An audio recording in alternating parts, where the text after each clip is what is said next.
Today we're going to be talking about how to execute a beautiful body level round kick.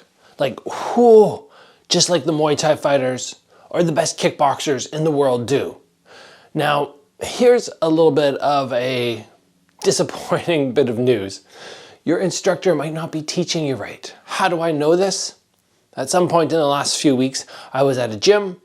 I saw one of the instructors doing some bag work, and I was kind of looking out of the corner of my eye as I was doing my own bag work. I'm like, oh, they're doing that wrong, and that wrong, and that wrong, and that wrong. Not even joking. Like, it took me 10 seconds to see 4 things they were doing incorrectly.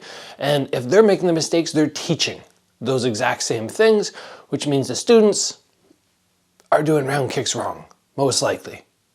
So we want to make sure we have this really, really locked in. Very important when you throw a round kick, because if you do it incorrectly, number 1, you get minimal power, or number 2, as you throw the kick, you compromise yourself for counters.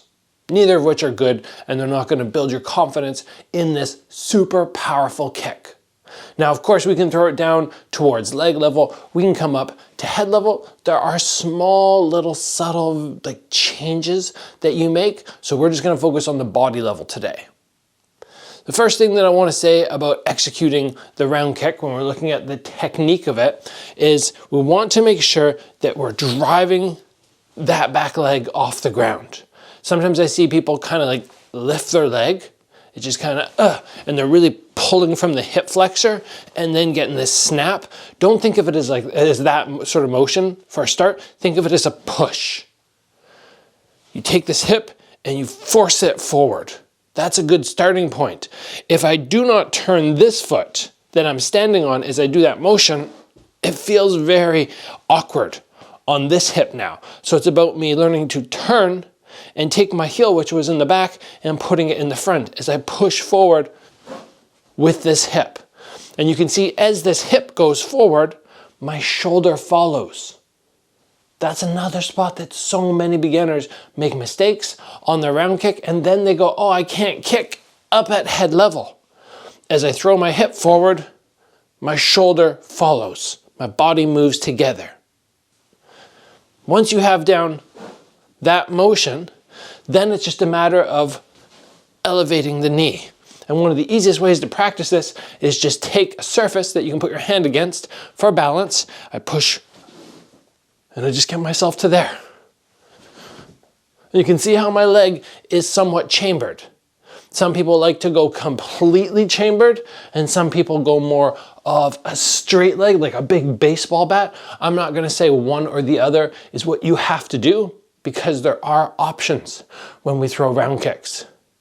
And I know many people who have thrown round kicks very straight legged, boom, and they hit my arms. I'm going, whoa, that's powerful. And I know many people who do the snap, and again, oh, that's powerful.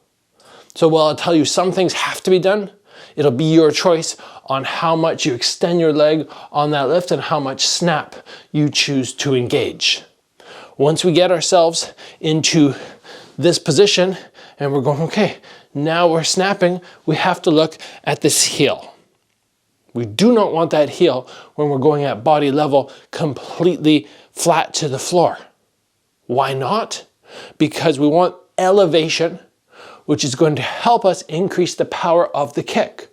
We're not kicking horizontally, we're kicking upwards, a little bit of an upwards angle. So as I get that lift, I'm going to be able to maximize the power. It's a hard thing to do, but we need that elevation. And you can see I've taken that heel, again, all the way in front. Right there, we now have the body and the leg doing what it needs to do. The rechamber is equally as important. Whatever you do going into it, do the same thing coming out for now. Yes, there are variations where we come in sideways and then we flip the hip and come back more like a front kick.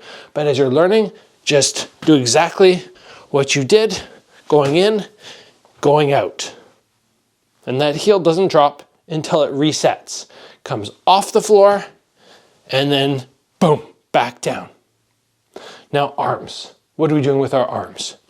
Generally, because the range of a kick is much further than the range of a punch, we do not have to worry about defending down the middle. So we're going to swing the arm that matches the leg. As I push the hip forward and my shoulder forward, my arm swings down. You can feel that will help your momentum. If I keep this here and I push, it doesn't really feel like it goes as naturally as if I whip that arm down. The other hand is going to stay right up to the side of my head in case they happen to round kick a split second before me, then their round kick comes right into here. My head does not have to stay straight forward. It can turn a little bit. I can even use those peripherals if I want to, but don't let your neck fight the rest of the body by trying to stay square. My hand, one arm swings down, the other one stays up, boom, and I return right back to my stance. Now, what are we landing with? That's an important question. Many people think you have to land with your shin or you have to land with your foot. It really depends on whether this person is standing their ground, whether they close distance, whether they back up. We obviously do not want to land up above the knee, and we don't want to land with the tips of our toes. So what we're looking to land is somewhere between the lower portion of the foot, still damaging, and the upper portion of the shin. When somebody holds Thai pads for you, you should probably be landing slightly with your foot and slightly with the shin. A nice combo of the two. But if you happen to get a longer range kick and you're going, boom, okay, I landed with my foot, that's fine. If the distance is a little tighter, maybe I just threw a jab and a hook and I go, boom, okay, now I'm landing with my shin, that's okay. Either one is fine. Don't have to go with this, oh yes, I have to land with this point or this point. Understand range changes, and as long as you're hitting and you're making that connection and causing damage, that's okay. Now, when we don't have a bag or we don't have pads, it's difficult to practice the mechanics of everything I just said and control it. You absolutely can, but it's very difficult to get the elevation, to get that turn, and to come back down and feel comfortable. So that's why we see many people wrapping right through with that kick. And it's a good thing to practice because sometimes when you throw a kick, the person backs up. Sometimes you hit them and you're gonna shift them, especially if you land up at head level and it kind of clips over top, get that big KO shot. So what we're looking to do when we practice midair is the exact same thing which I already said. Everything's the same, except don't worry about the re-chamber. Once I get to this point, my kick is going to continue to go through. I have to stay on the ball of my foot, and this foot can wrap right back around to where it started. That's it. Boom. If we're working off the left leg, the lead one, all we have to think is, okay, I'm going to switch my feet. We can absolutely kick like this. We can absolutely do a little shuffle up, even though that minimizes your power. We could do a step through and a big round kick, but the easiest one is to do a little switch of the feet. The lead leg moves backwards, the back foot moves forwards, and the timing is slightly offbeat. Lead one moves first, boom, boom, boom, boom. That's my timing. Once I'm in this position, I've essentially switched my stance, which means now I can get lots of power. Keep your shoulders neutral as you skip your feet, so that now once you're here and you push off that back leg and you fire it forward, this shoulder can give you massive power by turning. I corrected somebody about a month ago when I was at the gym, and they were going like this and then trying to kick, and they weren't getting power. Neutral.